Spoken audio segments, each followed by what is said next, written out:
Hello प्यारे बच्चों, welcome to एडुला point. आपका चैनल, हमारा चैनल, हम सबका चैनल। स्टार्ट करते हैं बेटा।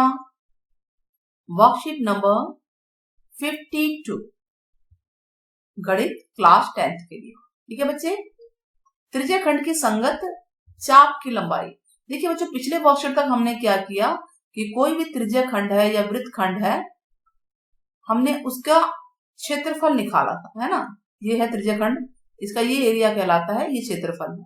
लेकिन ये चाप की लंबाई हमें इस बार निकालना है, ये कहलाती है चाप की लंबाई। चाप है ये, इसको पूरे को चाप बोलते हैं और इसको नाप लेंगे तो इसको कहेंगे चाप की लंबाई। क्लियर हुआ? तो देखिए, अगर ये है तो पूरे वृत्त का ही क्षेत्रफल, वृत्त का ही पूरा एरिया है ना। पूरे वृत्त की जो लंबाई है चाप, मतलब पूरा वृत्त क्या कहलाता है? परिमाप या परिधि। तो उस परिधि का ही तो ये हिस्सा है कि नहीं? तो चाप की लंबाई पूरे परिधि का एक हिस्सा है। इसी को आज हम लोग समझेंगे।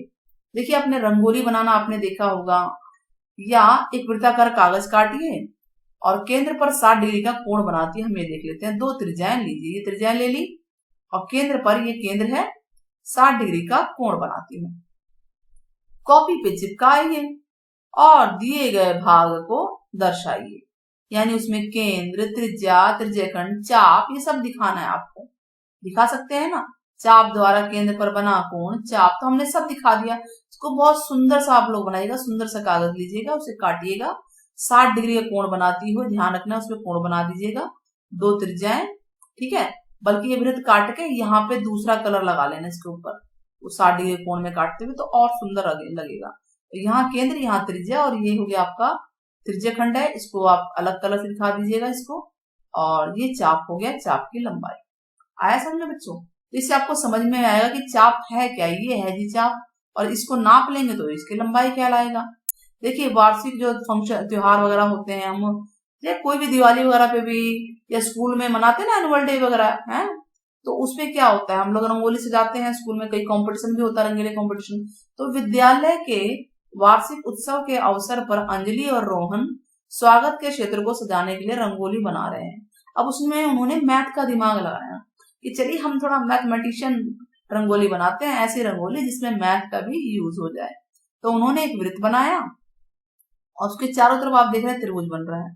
तो 35 सेंटीमीटर वाले वृत्ताकार भाग के किनारों का बॉर्डर बनाने के लिए उन्हें डोरी की आवश्यकता थी। तो डोरी की लंबाई उन्होंने कैसे ज्ञात की? उन्हें ये पता है कि वृत्त की परिधि होती है 2 पाई आर। ठीक है, 2 पाई आर का मतलब हो गया 2 गुणा पाई 22/7 और आर है 35। तो इसे काट पीट के क्या आंसर आया उनका? काट लीजिए इसको। 7 पंजे 35, 5 दूनी 10, तो हो गया ना 22 गुणा 10, 220 सेंटीमीटर। तो उन्हें ये समझ में आ गया 220 सेंटीमीटर, यानी कि 200 सेंटीमीटर जमा 20 सेंटीमीटर। और 200 सेंटीमीटर का मतलब होता है 2 मीटर। 100 सेंटीमीटर 1 मीटर होता है ना। 2 मीटर जमा 20 सेंटीमीटर की उन्हें डोरी चाहिए थी, इसके चारों तरफ लगाने की, है ना, डोरी लगाने की उन्हें। तो इस तरह से क्या उन्होंने निकाला? देखा जाए तो उन्होंने रंगोली में वृत्त की परिधि निकाल दी, है कि नहीं। अब इसी को समझते हैं हम आगे। यदि हम विभिन्न रंगों से रंगोली बनाएं, यानी प्रत्येक त्रिज्यखंड की संगत चाप के लिए कितनी लंबी डोरी की जरूरत होगी। कहने का मतलब ये अलग अलग रंग बना रहे हैं। देखिए, अलग अलग रंग है, तो यहाँ पे कितनी डोरी चाहिए, यहाँ कितनी डोरी चाहिए, यहाँ कितनी डोरी चाहिए। तो सीधी सी बात है, ये पूरी परिधि का एक हिस्सा ही तो है। तो इसी, ये जो चाप बना है, चाप वृत्त की परिधि का एक भाग होता है, इसको चाप कहते हैं। और ये पूरी परिधि का, पूरे वृत्त का एक भाग ही तो है। तो पूरे वृत्त की परिधि होती है 2 पाई आर। और अगर हमें कोण ये पता चल जाए, ये कोण नहीं पता तो इसे थीटा मान लिया, पता है तो हम लिख देंगे। तो इसको बोलेंगे चाप की लंबाई, यानी त्रिज्यखंड की संगत चाप की लंबाई। ये त्रिज्यखंड है हमारा और ये चाप है, इसकी लंबाई क्या होगी? θ/360 2 पाई आर। ठीक है, उतना हिस्सा होगा। बस 2 पाई आर को जगह 2 आर की जगह आप डी भी लिख सकते हैं, क्योंकि 2 आर व्यास के बराबर होता है। तो θ/360 पाई भी डी भी लिख सकते हैं। लेकिन आप इसी को याद रखिए, आसान है, इसको ध्यान रखना है जब तक कि डी के बारे में कहा ना जाए। तो उदाहरण नंबर 1 लेते हैं हम लोग। उदाहरण नंबर 1 क्या कह रहा है कि 21 सेंटीमीटर त्रिज्या, यानी त्रिज्या है 21 वाले वृत्त में चाप पर द्वारा केंद्र पे बना कोण 60 डिग्री है। यहाँ पे 60 डिग्री का कोण बना है और आर है 21 सेंटीमीटर। ठीक है, त्रिज्य खंड के चाप की लंबाई ध्यान से पढ़ना है आपको कि ये क्षेत्रफल तो नहीं पूछा है, क्योंकि पिछली वर्कशीट में त्रिज्य खंड का क्षेत्रफल, वृत्त खंड का क्षेत्रफल पूछा गया था। इस बार लंबाई पूछी गई, यानी ये लंबाई बतानी कितनी लंबाई है, ना कि ये अंदर का एरिया है। ठीक है, तो चाप की लंबाई थीटा बटा 360 2 पाई आर होता है। इसको सॉल्व कर लीजिए। ये तो काटना तो इसे तो आसान है, यहाँ से कट जाएगा बड़े आराम से। 7 से 21 और 3 दूनी 6, तो हम ये देखें तो 22 सीधा आ जाता है, 22 सेंटीमीटर है ना। लंबाई सेंटीमीटर में लिखना है, सेंटीमीटर स्क्वायर में नहीं, ध्यान देना है, वो एरिया था, क्षेत्रफल था। ठीक है, नाउ 20 सेंटीमीटर तार के टुकड़े को चाप के, देखिए 20 सेंटीमीटर तार का एक टुकड़ा है, ठीक है, चाप के समरूप मोड़ने पर उसके द्वारा जो कोण, केंद्र पे कोण बनता है 90 डिग्री। तो यानी ये तार है, इसको मोड़ दिया हमने और ये कितना बन रहा है, 90 डिग्री बन गया, थीटा 90 डिग्री है। तो पूछ रहा है त्रिज्या की लंबाई बतानी है कि ये त्रिज्याएं कितनी बनी। अगर उसका केंद्र से कोण 90 डिग्री बना तो त्रिज्या कितनी है, तो फार्मूला वही है। ठीक है, अब इस बार हमें चाप की लंबाई, जिसको हम एल भी बोलते हैं, एल बोलते हैं उसे, चाप की लंबाई 20 सेंटीमीटर दे दिया। तो चाप की लंबाई का फार्मूला तो यही है ना, थीटा बटा 360 2 पाई आर, लेकिन थीटा नहीं है तो है क्या, हमें जो दिया हुआ है वो ले लेते हैं। लंबाई है ना 20 सेंटीमीटर, 20 दे दिया यहाँ पे, और थीटा तो है, थीटा दिया हुआ है, क्या नहीं है, आर नहीं है। तो ये आ गया 90 चौक, 4 से कट गया सीधा। अच्छा, और पाई का मान इन्होंने 3.14 लिया है, आप 22/7 भी ले सकते हैं, मर्जी है आपकी। ठीक है, और सारा आप एक तरफ भेज दीजिए, आर की वैल्यू आ जाएगी 12.73 सेंटीमीटर। आर मतलब त्रिज्या आ गई। ठीक है, तो इसको आप 22/7 से भी कर सकते थे और ऐसे भी कर सकते थे, यानी आप इसको ऐसे भी कर सकते, क्योंकि इसमें बोला नहीं गया ना पाई का मान। तो 20 बराबर 90/360 गुणा 2 पाई 22/7 इंटू आर। तो ये कट गया, 4 आ गया, और ये हो गया 2 दूनी 4, और इससे ये कट गया 11 आ गया, यानी 20 गुणा 7/11 बराबर आर आ जाएगा। सॉल्व कर लीजिए, 140/11 अप्रोक्स यही आएगा। ऐसा समझ में, तो आप ऐसे भी कर सकते हैं और ऐसे भी। प्रश्न नंबर एग्जाम्पल 3, तो 36 सेंटीमीटर वाले वृत्त के त्रिज्य खंड का क्षेत्रफल दे रखा है। इस बार बच्चों कंफ्यूज होने वाली बात नहीं है, ध्यान से समझना है, ये क्या दे रखा है, क्षेत्रफल। और 36 सेंटीमीटर क्या है, ये त्रिज्या होगा। ये यहाँ पे इन्होंने पूरा नहीं लिखा, त्रिज्या है। ठीक है, यहाँ पे आप लिख लीजिए, वैसे त्रिज्या है वाले वृत्त के त्रिज्य खंड का वृत्त के त्रिज्य खंड का क्षेत्रफल। ध्यान देना, क्षेत्रफल 42 है, तो चाप की लंबाई निकालनी, यानी एल निकालना है। तो दिया क्या क्या, चलिए देखते हैं। आर दे रखा है, क्षेत्रफल दे दिया, तो क्षेत्रफल होता क्या, पहले हम वहां पहुंचते हैं। क्षेत्रफल होता है थीटा बटा 360 पाई आर स्क्वायर। ध्यान देना, ये हम पहले कर चुके हैं। और क्षेत्रफल हमें 42 पाई दे रखा है, तो पाई को मत बदलना, बराबर थीटा बटा 360 पाई आर है 36 गुणा 36। थीटा तो नहीं है मेरे पास, यानी यहां से क्या निकलेगा, यहां से हमारा थीटा निकलेगा। ठीक है, थीटा ही तो चाहिए चाप की लंबाई के लिए, तो थीटा बहुत जरूरी है, और थीटा है नहीं हमारे पास, तो हम उसे एंगल को, उस कोण को निकाल लेते हैं। तो देखिए पाई से तो पाई काट दीजिए। ठीक है, और सारा एक तरफ कर देते हैं, सारा उस तरफ लेफ्ट में चला जाएगा, तो क्या होगा 42 और नीचे 36 आ जाएगा, गुणा 36 आ जाएगा, और ऊपर 360 आ जाएगा। तो यानी ये हो जाएगा थीटा बराबर 42 गुणा 360 ऊपर चला गया, और 36 गुणा 36 नीचे आ गया। आप इसे काट सकते हैं, काट सकते हैं ना, काट पीट के आप आंसर निकाल लेना। तो ये आ गया 35/3। इसे काट के देख लीजिए, ये आ रहा है कि नहीं, 6 36, 6 7 42, और ये 5 आ गया, यहाँ 3 आ गया। हाँ जी, 35/3। कई बार क्या होता है बेटा, वर्कशीट में भी मिस्टेक हो जाती है ना, तो थोड़ा सा आप आंसर को ध्यान से देखिएगा। तो 35/3 है, इसको यूं ही छोड़ देना है। अब चाप की लंबाई, ये चाप की लंबाई ध्यान देना है, एल थीटा बटा 360 2 पाई आर होता है, और थीटा इस बार आया 35/3, और साथ में 360 भी ध्यान देना, इंटू 2 पाई आर। अब इसे काट लीजिए आराम से, काट पीट के आंसर आ जाएगा। ये 10 आ गया, और ये 36 से कम 36 कट गया ना, इसे 5 दूनी 10, 5 सत्ते 35, 7 एकम 7, 7 एकम 7, 2 एकम 2, 2 एकम 2, बचा क्या? एक तो ये 22 बचा और एक ये 3 बचा, तो 22/3 यानी आप पॉइंट में निकाल लीजिए 7.33 सेंटीमीटर। इकाई पे ध्यान दीजिए, सेंटीमीटर है ये। तो इसी तरह से अब हम लोग प्रयास वाले क्वेश्चंस करेंगे। स्टार्ट करें। चलिए, क्वेश्चन नंबर 1 क्या कह रहा है ये कि 21 सेंटीमीटर त्रिज्या वाले क्वेश्चन नंबर 1 है। त्रिज्या कितनी है? 21 सेंटीमीटर त्रिज्या वाले त्रिज्य खंड के संगत चाप जो केंद्र पर 30 डिग्री का कोण बना रहे हैं, तो थीटा है 30 डिग्री। चाप की लंबाई निकालनी है, ठीक है, यानी हमें एल निकालना है। तो चलिए निकालते हैं।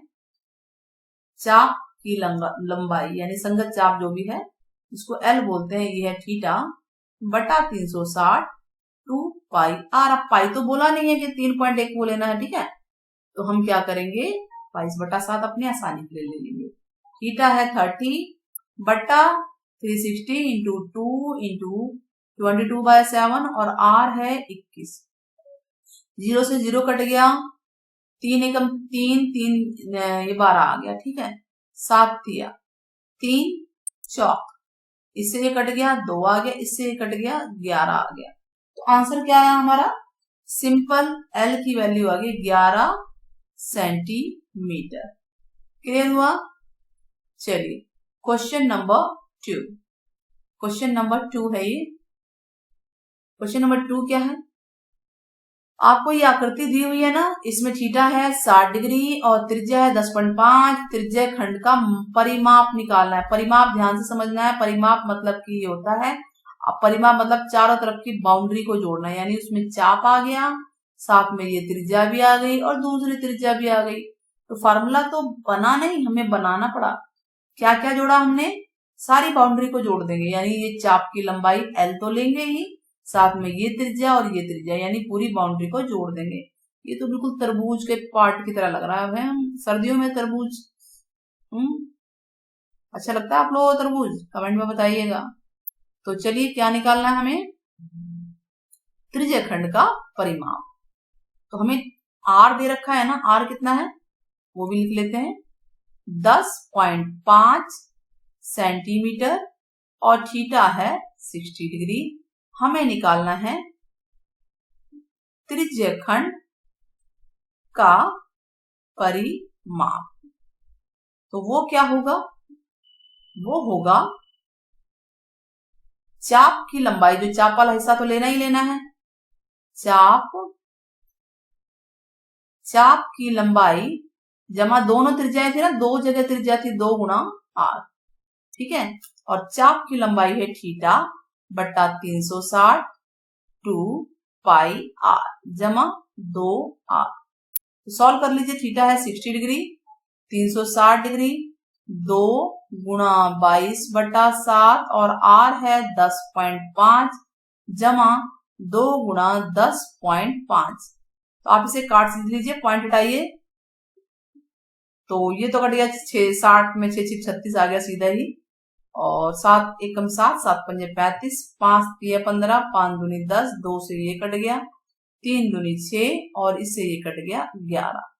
तो यहाँ तो आ गया 11 जमा, अब 10 दूनी 20 और आधा आधा 1 होता है, 21 आ गया। तो यानी ये हो गया 32 सेंटीमीटर। परिमाप तो सेंटीमीटर में ही होता है ना, ध्यान देना है इसको आपको। तो ये हो गया हमारा क्वेश्चन नंबर 2। क्वेश्चन नंबर 3 करते हैं। चलिए समझते हैं क्या कह रहे हैं क्वेश्चन में। 36 सेंटीमीटर वाले, यानी यहाँ पे त्रिज्या है, इसलिए त्रिज्या है 36 सेंटीमीटर त्रिज्या वाले, बिल्कुल इस क्वेश्चन की तरह, जो उदाहरण हमने कौन सा किया था, 3 किया था। तो 36 सेंटीमीटर त्रिज्या वाले त्रिज्य खंड का क्षेत्रफल 54 सेंटीमीटर स्क्वायर है। चाप की लंबाई निकालनी है, एल निकालना है। तो हमें दिया क्या है? हमें आर दिया हुआ है 36 सेंटीमीटर। थीटा हमारे पास नहीं है, त्रिज्य खंड का क्षेत्रफल दे रखा है। त्रिज्य खंड का क्षेत्रफल क्या होता है बेटा? आपको याद होगा, थीटा बटा 360 पाई आर स्क्वायर है ना, वृत्त का हिस्सा ही तो होता है ना। तो और ये हमें दे रखा है 54 पाई। क्या दे रखा है हमें? 54 पाई। तो हम यहाँ लिख देंगे 54 पाई। तो यहाँ पे हमारे पास थीटा नहीं है, 360 है, थीटा को नहीं रखेंगे। पाई आर की वैल्यू है 36 गुना 36। तो पाई से तो पाई कट गया ना बेटा, ठीक है। और 36 एक काट भी सकते हो आप, यहाँ 10 बचेगा। अब यहाँ थीटा छोड़ के बाकी सब वहां भेज देते हैं। 10 ऊपर जाएगा और नीचे क्या आएगा? 36। तो 18 दूनी 36, 18 तिये 54 और ये इससे कट गया, 5 आ गया। थीटा का मान आ गया 15 डिग्री। तो थीटा आ गया 15 डिग्री। अब हमें निकालना क्या है? हमें तो निकालना है चाप की लंबाई L। तो वो होता है थीटा बटा 360 गुना 2 पाई आर। और थीटा आया है 15 डिग्री। 15 बटा 360 गुना 2 गुना में पाई है 22 बटा 7 और आर है 36। 36 से तो कट गया, फिर से 10 आ गया, 5 दूनी 10, 5 तिया 15 और इससे ये कट गया 2 से 2। तो ये तो कितना आया हमारा बताइए? हमारा आ गया 22 तिये 66 बटा 7। काटिए इसे, 7 नहीं 63, 3 बचा, 7 चौक 28, 2 बचा। तो अप्रोक्स आगे जाएगा तो ये 3 तक आ जाएगा। 9.43 सेंटीमीटर आंसर आ गया। ये हमारा चाप की लंबाई जिसको L बोलते हैं वो वैल्यू आ गई। इस तरह से हमने पूरी वर्कशीट देख ली। समझ में आ गया आप लोगों को? तो पूरा हो गया ये। कमेंट में आप लोग एक क्वेश्चन बताइएगा कि चाप की लंबाई ही निकालनी है, त्रिज्या 7 सेंटीमीटर है और थीटा है 90 डिग्री। तो आप चाप की लंबाई यानी कि L का मान क्या होगा? आपके कमेंट का जरूर वेट होगा। अगर आप लोगों ने वीडियो देखी होगी तो आपको अच्छे से समझ में आई होगी, तो आप इस क्वेश्चन का आंसर जरूर करेंगे और साथ ही शेयर और सब्सक्राइब करना ना भूलें। Take care, bye bye.